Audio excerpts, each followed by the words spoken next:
नमस्कार, स्वागत है आपका। आप देख रहे हैं नापाक। मैं हूं आपके साथ विवेक शांडिल्य। नापाक वो मंच जहां पाकिस्तान के हर झूठ का परत दर परत हम इलाज करते हैं, पाकिस्तान की हर खबर का पोस्टमार्टम करते हैं, पाकिस्तान की हर साजिश को बेनकाब करते हैं, बिना लाग लपेट के पाकिस्तान का वो चेहरा आपके सामने रखते हैं जिसे जानना, जिसे देखना, जिसे समझना आपके लिए जरूरी है। पाकिस्तान की नाकामियों का काला चिट्ठा हम आपके सामने खोलते हैं। नापाक पाकिस्तान वही देश है जो दुनिया के सामने शरीफ बनने का नाटक करता है, जिसने अपने प्रधानमंत्री का नाम भी शहबाज शरीफ रखा है, लेकिन अंदर से आतंक और धोखे की फैक्ट्री चलाना ही पाकिस्तान का डीएनए है। क्योंकि पाकिस्तान की सोच में, पाकिस्तान की नसों में आतंक की छाप है। पाकिस्तान की हर नापाक चाल इसी मंच पर हम करते हैं बेनकाब। तो चलिए शुरुआत करते हैं और देखते हैं नापाक। पाकिस्तान ने पहले चीन को बलूचिस्तान में पिटवाया, मार खिलवाया और अब पाकिस्तान अमेरिका के भी इलाज की तैयारी करवा रहा है। खबर यह है कि पाकिस्तान ने अपने सबसे दुर्लभ खजाने से भरे इलाके को, बलूचिस्तान को बेच ही दिया है।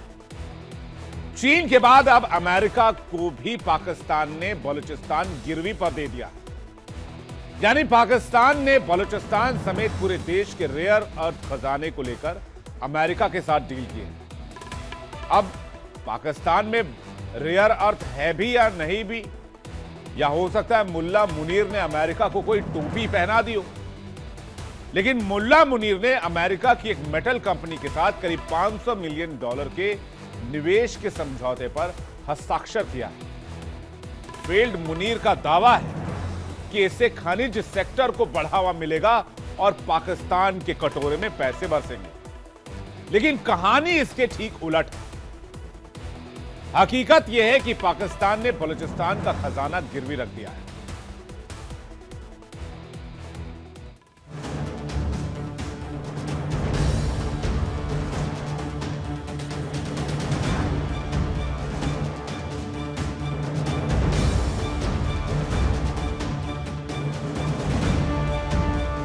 मुफलिसी की मार झेल रहा पाकिस्तान, आईएमएफ से कर्ज पर जिंदा देश, अब अपने खनिज भंडार को विदेशी कंपनियों के हवाले कर रहा है। अमेरिका की एक मेटल कंपनी के साथ करीब $500 मिलियन के निवेश का समझौता किया है। कागज पर लिखा गया है खनिज सेक्टर को बढ़ावा देने के लिए, लेकिन हकीकत यह है कि पाकिस्तान ने बलूचिस्तान का खजाना गिरवी रख दिया। बलूचिस्तान की जमीन पर सोना, तांबा, कोयला और रेयर अर्थ मिनरल्स का अपार भंडार है, जिसे अब पाकिस्तान विदेशी हाथों में सौंप रहा है। पाकिस्तान की मुसीबतें अब इतनी ज्यादा बढ़ गईं कि उसने अपनी जमीन और प्राकृतिक खजाने तक को बेचने में देर नहीं लगाई। अमेरिका के मिसौरी मुख्यालय वाली यूएस स्ट्रेटेजिक मेटल्स यानी यूएसएसएम ने पाकिस्तान के फ्रंटियर वर्क्स ऑर्गेनाइजेशन के साथ एक बड़ा समझौता किया। यानी चीन के बाद अब अमेरिका भी बलूचिस्तान के संसाधनों पर कब्जा जमाने की तैयारी में है और पाकिस्तान के आर्मी जनरल मुनीर की सारी पोल खुल चुकी है। इस समझौते को पाकिस्तान में आर्थिक गुलामी का दूसरा नाम बताया जा रहा है। पाकिस्तान की सरकार और सेना को डॉलरों की ऐसी भूख लगी कि बलूचिस्तान की जनता की आवाज को कुचलकर जमीन का सौदा कर लिया। लेकिन यहाँ खतरा सिर्फ खदानों में छिपे खजाने का नहीं, बल्कि उन बंदूकों का भी है जो बीएलए जैसे संगठन बार बार पाकिस्तान और चीन के खिलाफ चला चुके हैं। बलूचिस्तान में पाकिस्तान को एक बार नहीं, कई बार करारा तमाचा पड़ चुका है।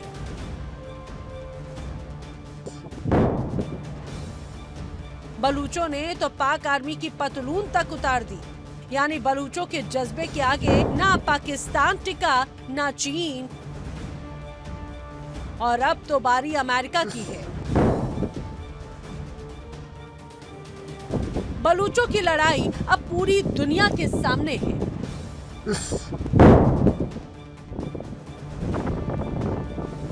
बलूचिस्तान, वो जमीन जिसे पाकिस्तान ने सालों से अपने कब्जे में रखने की साजिश की। कभी चीन के साथ मिलकर सीपैक थोपने की कोशिश की गई,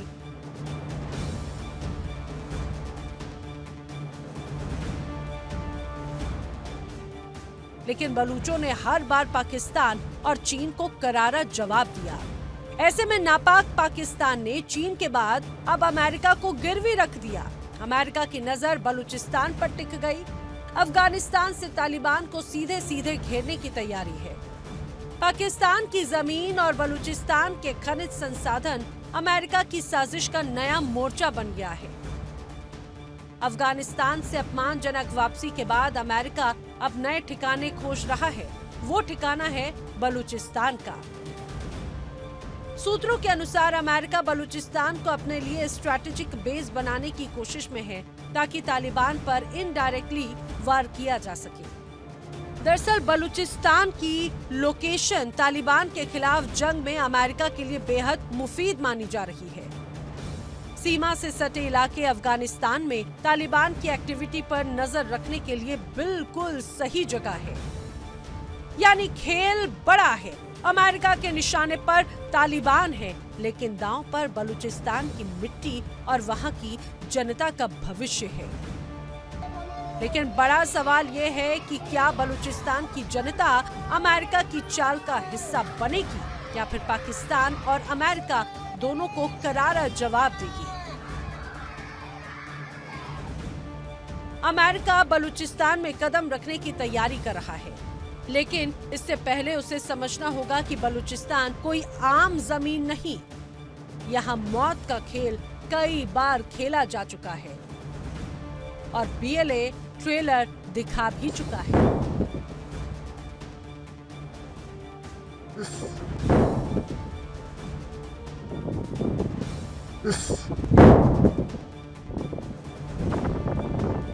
BLA के हमले और पाकिस्तान की जमीन पर खून खराबा। 11 मार्च 2025 जाफर एक्सप्रेस हाईजैक। BLA ने ट्रेन हाईजैक की, ट्रैक को उड़ा दिया। कई सैनिक और यात्री बंधक बना लिए गए।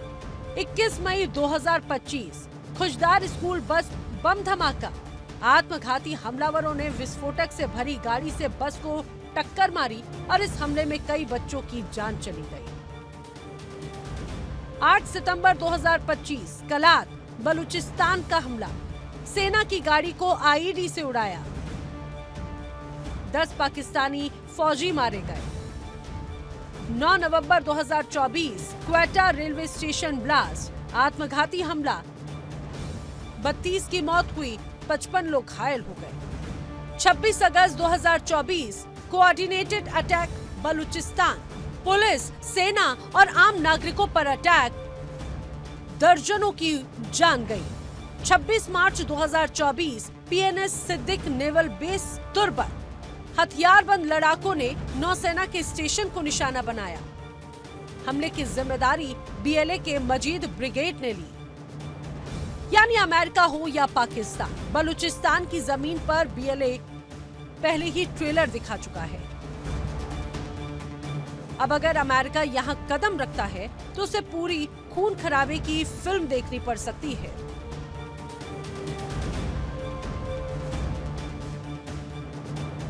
पाकिस्तान की हकीकत यह है कि वो बलूचों के खून से डरता है, इसीलिए अब उसने बलूचिस्तान को गिरवी रख दिया। कभी चीन के पास तो अब अमेरिका के पास, ताकि बलूचों से पीछा छुड़ा सके।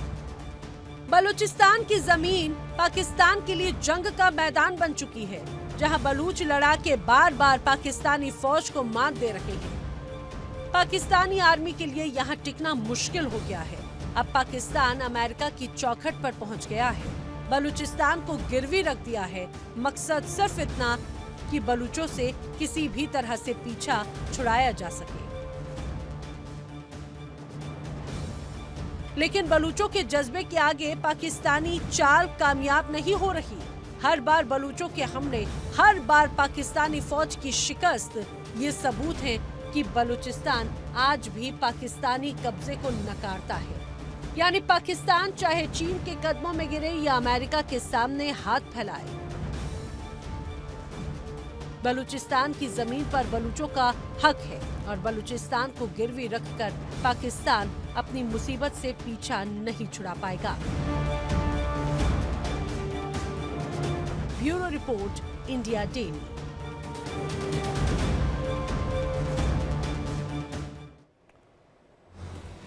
मुफलिसी की मार झेल रहा पाकिस्तान कंगाल हो चुका मुल्क। हालात ये है कि पाकिस्तान से अब कारोबारी भी अपना बोरिया बिस्तर समेटकर वापस अपने देश लौट रहे हैं। विदेशी निवेशक हों या घरेलू उद्योगपति, सब अपना बोरिया बिस्तर बांध रहे हैं। और इस बीच पाकिस्तान के प्रधानमंत्री शहबाज शरीफ हाथ पर हाथ धरे तमाशा देख रहे हैं। मुल्क में महंगाई है, बेरोजगारी है, पैसा नहीं है, ऊपर से विदेशी कारोबारियों का पलायन है।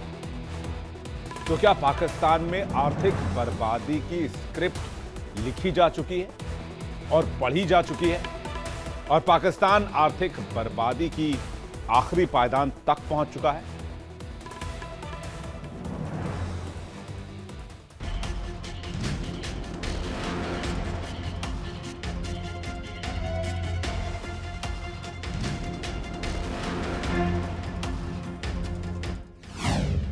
मुफलिसी की मार झेल रहा पाकिस्तान।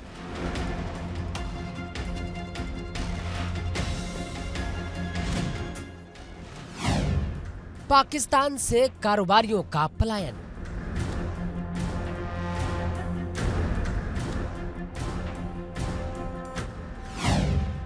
कंगाल हो गया पाकिस्तान, रो रहे शहबाज।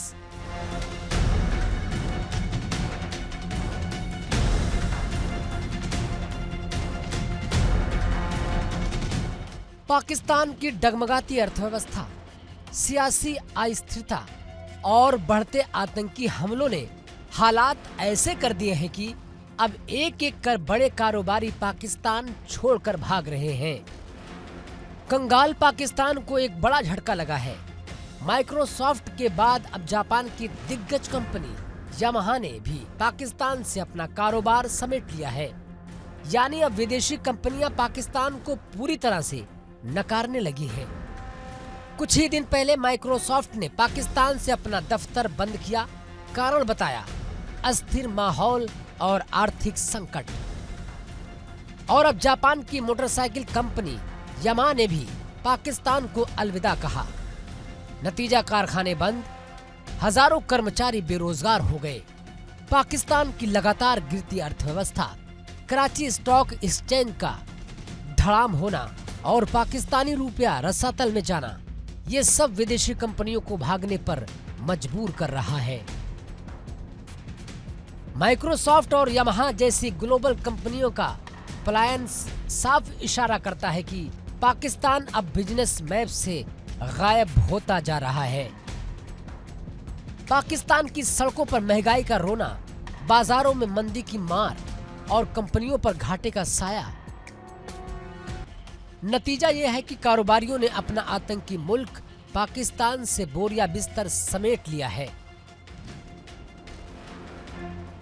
एक एक कर पाकिस्तान के बड़े उद्योगपति और व्यापारी अब विदेशों का रुख कर रहे हैं। कोई दुबई में कारोबार जमा रहा है, कोई लंदन और अमेरिका की ओर जा रहा है।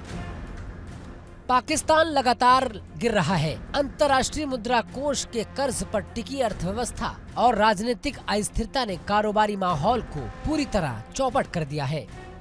पाकिस्तान में कारखाने बंद हो रहे हैं, हजारों लोग बेरोजगार हो रहे हैं और पाकिस्तान की इंडस्ट्री धीरे धीरे दम तोड़ रही है। खस्ता हाल पाकिस्तान के हालात दिन ब दिन खराब होते ही जा रहे हैं।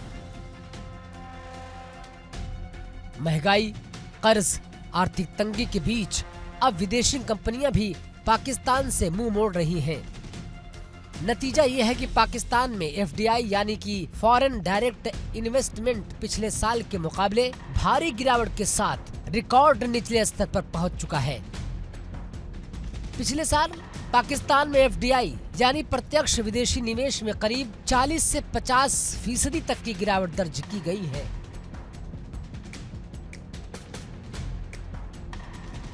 भारत में विदेशी निवेश का बूम है। 10 साल में दोगुना हुआ एफडीआई। FY25 में भारत का एफडीआई इनफ्लो बढ़कर 81.04 अरब डॉलर हुआ। सॉफ्टवेयर और हार्डवेयर सेक्टर में 95 अरब डॉलर का एफडीआई। वहीं पाकिस्तान में गिरावट लगातार जारी है। एफडीआई 60% तक कम। पाकिस्तान में इंडस्ट्री बदहाल। सालाना विदेशी निवेश 2 अरब डॉलर से भी कम है। विदेशी कंपनियां कारोबार समेट रही हैं। माइक्रोसॉफ्ट, यामाहा समेत कई कंपनियां बाहर हैं। वही भारत की बात करें तो एफडीआई यानी कि फॉरेन डायरेक्ट इन्वेस्टमेंट में भारत ने रिकॉर्ड तोड़ उपलब्ध हासिल की है। बीते 10 सालों में भारत में आया विदेशी निवेश 2 गुना हो चुका है। टेक्नोलॉजी, मैन्युफैक्चरिंग और इंफ्रास्ट्रक्चर जैसे सेक्टर में भारत अब ग्लोबल हॉट स्पॉट बन चुका है। भारत की अर्थव्यवस्था पर दुनिया का भरोसा लगातार बढ़ रहा है। विदेशी निवेशकों के लिए भारत अब पहली पसंद बन चुका है। भारत आज दुनिया के लिए ग्रोथ इंजन बन चुका है। आने वाले सालों में एफडीआई का ये बूम और भी बड़े स्तर पर देखने को मिलेगा। दूसरी ओर अंतर्राष्ट्रीय कंपनियां अब पाकिस्तान में फैक्ट्रियां लगाने या बिजनेस बढ़ाने के बजाय अपने कारोबार समेट रही हैं। आर्थिक तंगी, कर्ज का पहाड़, राजनीतिक अस्थिरता और बिगड़ती लॉ एंड ऑर्डर की स्थिति इसके बड़े कारण माने जा रहे हैं। माइक्रोसॉफ्ट, होंडा और यामाहा जैसी कंपनियां पहले ही पाकिस्तान में अपने कारोबार को सीमित कर चुकी हैं। अब हालात ये हो गए हैं कि नए निवेशक पाकिस्तान की तरफ रुख नहीं कर रहे हैं। विदेशी मुद्रा भंडार पहले से ही तंगी में है और ऊपर से एफडीआई में लगातार गिरावट पाकिस्तान की मुश्किलें और बढ़ा दी है। जो देश कभी कारोबार ताकत बनने के सपने देखता था, आज वहां के बड़े कारोबारी पाकिस्तान का नाम तक लेने से बच रहे हैं।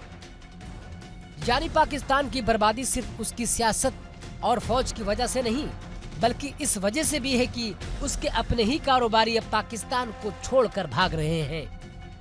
यानी कंगाल पाकिस्तान के लिए दोहरी मार है। पहले से टूटी अर्थव्यवस्था और अब माइक्रोसॉफ्ट और यामाहा जैसी कंपनियों का बाहर जाना। अब सवाल ये है कि पाकिस्तान में आखिर बचेगा क्या? कंगाल हो चुके पाकिस्तान के लिए विदेशी निवेश में ये गिरावट किसी बड़े झटके से कम नहीं है। सवाल ये है कि पाकिस्तान आखिर कब तक अपनी आर्थिक नाकामी का ठीकरा दूसरों पर फोड़ता रहेगा और अपनी बर्बादी का जिम्मा खुद लेगा। Bureau report, India daily. तो विदेशी कारोबारी भाग रहे हैं, मतलब पाकिस्तान की हालत बद से बदतर हो चुकी है। ना रोजगार है, ना तरक्की, ऊपर से महंगाई की ऐसी मार कि आम आदमी का जीना दुभर है। हालात तो इतने बिगड़ चुके हैं कि अब पाकिस्तान के लोग ही अपने मुल्क से सवाल पूछने लगे हैं। दुनिया में मजाक बन चुका पाकिस्तान अब आवाम के सब्र का पैमाना टेस्ट कर रहा है, लोगों के सब्र का इम्तिहान ले रहा है। इसकी कीमत वहां की सरकार और वहां की सेना को चुकाने होगी।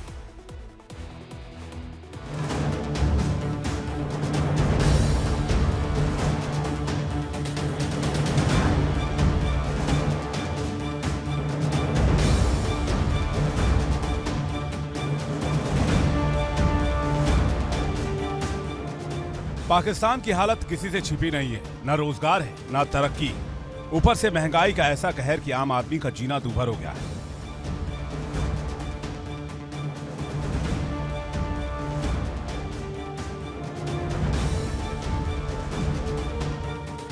विदेशी कंपनियां एक एक कर बोरिया बिस्तर समेट रही हैं। आईटी सेक्टर की हालत तो भारत के मुकाबले कहीं टिकती ही नहीं।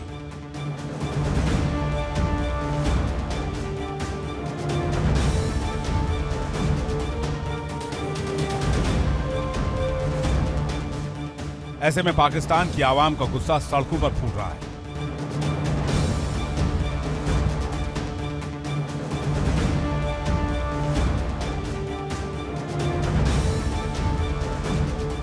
तो सुना आपने, ईमान की बात कर रहे हैं, जो ईमान ना तो पाकिस्तान में है और ना ही इनके हुक्मरानों में बचा है।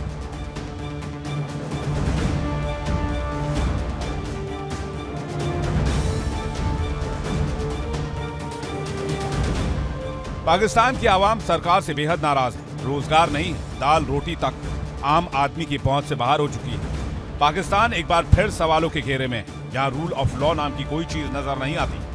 सत्ता, सेना और आतंक का गठजोड़ मुल्क की नाकामी की सबसे बड़ी वजह बन गया है।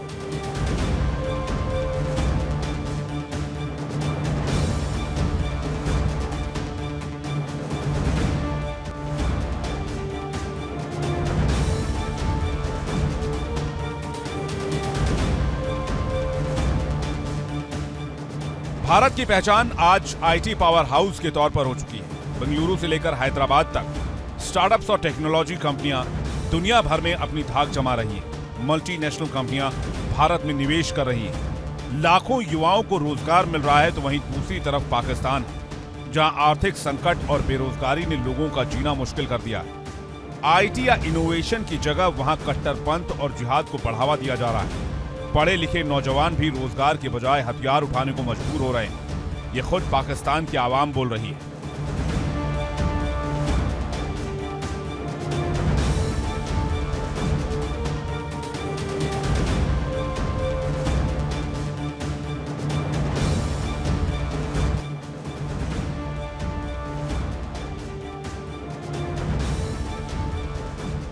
यानी भारत जहां डिजिटल क्रांति की ओर बढ़ रहा है, वहीं पाकिस्तान खुद को कट्टरपंथ और आतंकवाद के अंधेरे में धकेल चुका है। तरक्की और तालीम से ही किसी मुल्क का भविष्य बदलता है। भारत ने यही रास्ता चुना, जबकि पाकिस्तान ने आतंक और जिहाद का नतीजा दुनिया के सामने है। Bureau report, India daily.